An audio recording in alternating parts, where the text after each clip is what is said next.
Ce Shabbat, Parashat Vayishlach, on est en train de célébrer la fête de la Chassidoute,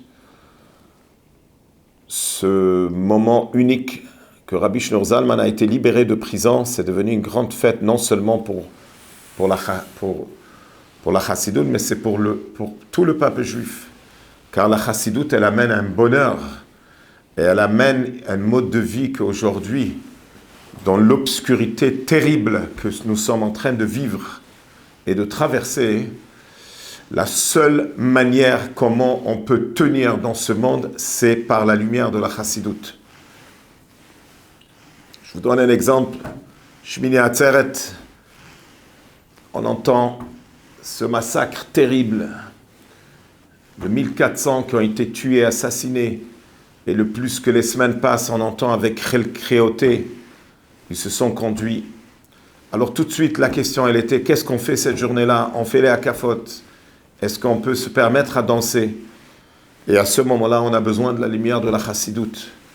Que Simchat Torah, au contraire, il faut faire Simchat Torah parce que la Simcha, elle a une force.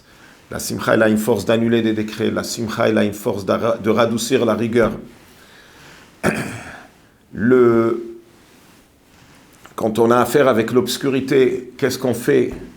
Comment on se bat avec l'obscurité? Viens, la Chassidoute, elle nous enseigne. Un petit peu de lumière chasse l'obscurité. Me'at or docher habe chosher. Quand je fais face à un juif, comment je dois regarder sur un juif? Si je le vois de la vue extérieure, je vais le juger, je vais le condamner. Mais si je le regarde plus profond, comme il explique dans le Tanya, que chaque juif, il a deux âmes, il a l'âme animale, mais il a l'âme divine. L'âme divine, c'est une partie profonde de Dieu lui-même. Alors, comment je peux juger un juif d'une manière négative? Et on l'a vu d'une manière extraordinaire cette année, l'année où il y a eu, après ce grand massacre, on a vu tout d'un coup cette flamme juive qui est en train de se dévoiler. Combien ont pris sur eux Shabbat, combien ont pris sur eux, combien des soldats ont pris sur eux de porter les tzitzit, combien des soldats ont pris sur eux de mettre les tefillin. Un changement grave. Et ce n'est pas quelque chose de nouveau, c'est juste tu es en train de dévoiler le fond d'un juif. L'étude de la Chassidoute, c'est une étude qui donne une force à un juif que quand il voit des obstacles, normalement quand une personne il voit des obstacles, il s'arrête, il va en arrière. La Chassidoute, elle vient nous enseigner, non, quand il y a des obstacles, il faut foncer, il faut avancer. C'est connu que ce proverbe, quand il y a des obstacles, ça montre que la chose elle est bonne. Quand il y a beaucoup d'obstacles, ça montre que la chose elle est très bonne. Et quand il y a trop d'obstacles, ça veut dire que c'est trop bon. Ça veut dire en d'autres mots, c'est pas que nous on cherche les obstacles. On prie tous les matins, ne nous l'amène pas à une épreuve. Al tevieni inu lidei nisayon. Mais quand je suis devant une nisayon, je dois faire attention de ne pas, chas v'shalom, tomber dans cette piège. Que le Satan, le Yetzer Hara, ils veulent que je tombe dans cette piège. Que je ne tombe pas dans cette piège de tristesse. Car la tristesse, elle est très dangereuse selon la Chassidoute. La tristesse, ce n'est pas un péché, mais elle peut amener à tous les péchés. Donc c'est incroyable comment la Chassidoute est... C'est pachout. On ne peut pas vivre sans cela. Les forces... Combien de fois on a vu le rabbi dans un Fabringen, tout d'un coup le rabbi se levait, il commençait à taper les mains. Pas parce qu'il y avait un événement de joie, mais parce que le rabbi voulait annuler le décret par la joie. Et comme nos sages le disent, Simcha poret sedgeda, la joie elle brise les barrières. Donc, c'est important, quand on arrive ce Shabbat, faites un lechaim avec votre famille, célébrez Yutet Kislev, venez à la fête de Yutet Kislev. Là où ça se fait dans le monde entier, ceux qui sont à Montréal, faites un effort et venez samedi soir. Baruch Hashem, on a un très grand Shabbaton.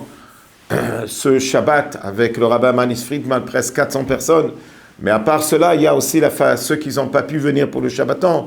Il y a samedi soir une grosse fête avec le rabbin Manis Friedman, avec un repas. Inscrivez-vous, enregistrez-vous, prenez votre place. Rabbi Shneur Zalman a fait une promesse unique. Celui qui va venir à ma fête, je vais le sortir de l'étroitesse à la largesse. Alors c'est un moment unique à célébrer, à s'inspirer et prendre des forces.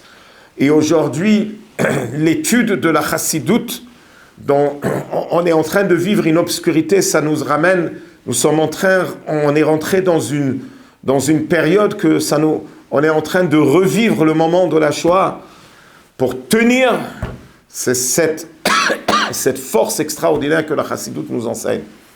Alors on vous souhaite les Shana Tova Belimud HaChassidut Ubedarke HaChassidut Tikatevu Vetechatemu, que vous soyez inscrits pour une bonne année dans l'étude de la chassidoute et dans le chemin de la chassidoute, et que chacun et chacune prend sur eux que la nouvelle année, on étudie le Tanya qui est la Torah écrite, Torah Shebirtav de la chassidoute Chabad, où là-bas, il y a des trésors, et ça nous donne des forces à réaliser que tout ce monde, c'est dirigé par Dieu, et qu'il n'y a que la parole de Dieu qui fait vivre ce monde, et il n'y a rien d'autre. Quand on étudie le moussar, alors on a affaire avec des mauvaises midotes, et il faut faire, et comment il faut se sauver de cet ennemi qui se trouve en nous. C'est comme quelqu'un qui est en train, quand il y a un voleur, que Dieu préserve, qui rentre dans une maison, alors tu pousses un cri, lui il se sauve, et il peut encore revenir. Ou bien tu t'assois avec le voleur et tu lui expliques que c'est pas bon de voler. C'est ça la chassidoute. Le moussar, elle est en train de renvoyer le voleur. Mais la chassidoute, elle prend et elle transforme, et tu comprends qu'il n'y a rien d'autre dans le monde que la parole de Dieu qui est en train de vivre ce monde. Alors quand quelqu'un il fait face à une mida de colère, il y a comment dans le Shitat HaMussar, ils vont traiter la mida de colère. Dans la chassidoute, on va traiter la mida de colère, qu'il n'y a rien qui existe dans le monde, il n'y a que Dieu. Donc de quoi tu t'énerves? Tu t'énerves parce qu'il y a eu quelqu'un qui t'a énervé, mais ce n'est pas lui, c'est Dieu qui l'a... C'est un messager de Dieu. Alors pourquoi tu t'énerves? Pourquoi tu prends un cœur si tu sais que tout est dirigé par Dieu? Bonne fête à tout le monde et Shabbat Shalom.